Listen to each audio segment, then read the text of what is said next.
Hey guys, come with me, race day, Rotohoe, 10 kilometre W1, just cooking up a bit of breakfast here. Coffee is a must. That was number one. Waka on the roof, head over to Rotorua, ended up stopping at McDonald's to go toilet, but here's the race start, although everyone was a little bit reluctant because everyone started moving before the green flag even got up, but hey, it was a good start. Here's the pace setters. You have Marlon, Jake, Marcel, Maia, I think Nona on the right there, setting the pace off the start.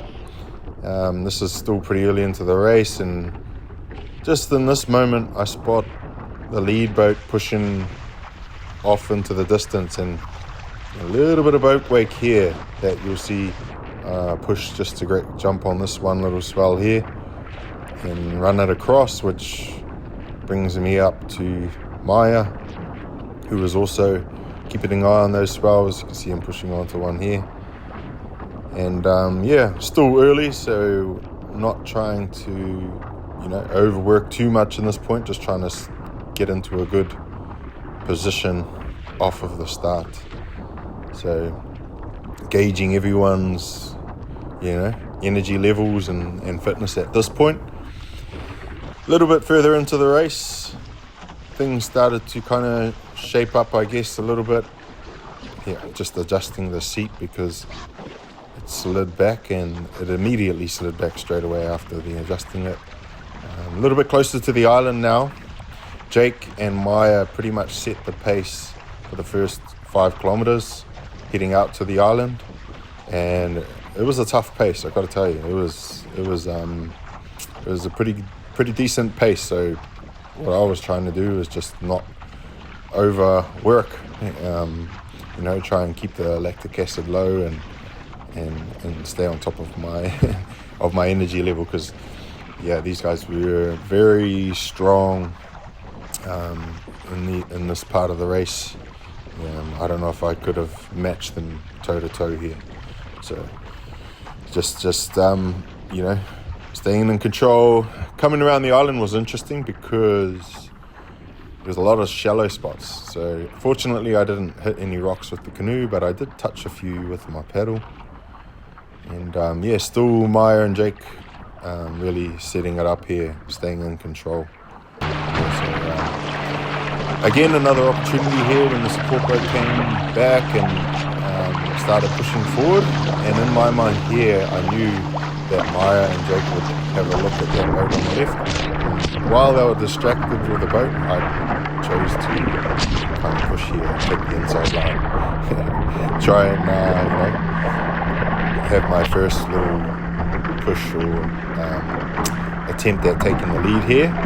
And whether it paid off or not, I don't know, but Maia quickly switched on and covered the ground. So it didn't do too much, but it obviously started to wake everyone up a little bit.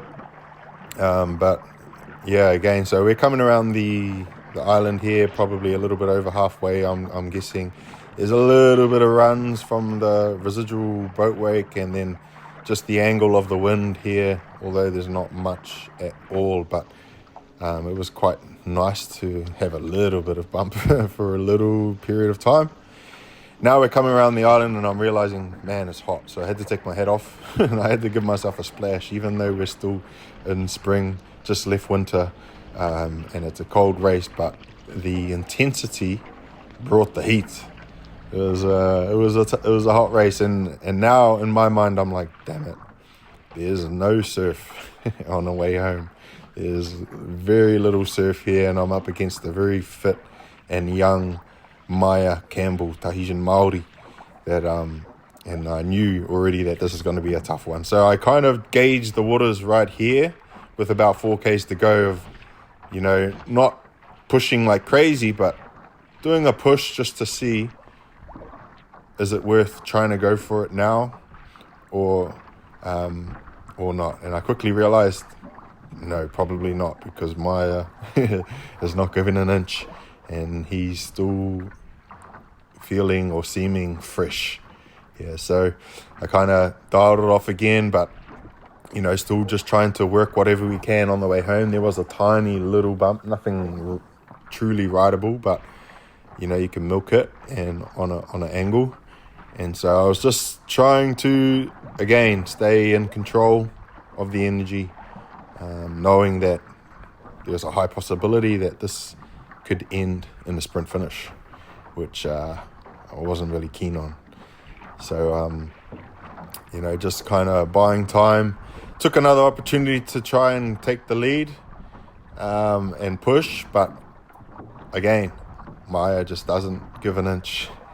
And if anything, he just responds with an even stronger reaction and push. And he had that nice line on the right-hand side like that. He didn't let me get across to the right side of him, which was a really good tactical move. So I ended up dropping behind and then attempting to run on the right of him. But he covered me really well at this point, and only probably a kilometre to go. And he just held it. He didn't let me get on that right-hand side. And I think that was really smart paddling from Maia. And obviously he's got the engine and the fitness to back it up too. So at this point, I already knew that Maia had the energy to take it. And at this point, I'm just trying to find any bump or any swell that he might not pick up on that could get me in front, but there just wasn't enough. There wasn't anything that was assisting me. And big ups to Maia. What a race! And big ups to the boys too. I know just behind us, so Maia first, me coming in second, and then I know that Manawa and Jake had a really good sprint finish. So Manawa got the third, Jake got the fourth, and Marlon got fifth. And mean race, awesome race, pretty mean turnout. If this keeps happening, who needs to go to Tahiti? We can just keep racing ourselves and raising our level. So big ups to everyone that raced today. And massive. See you guys at the next race, Mowal, next weekend. Let's go.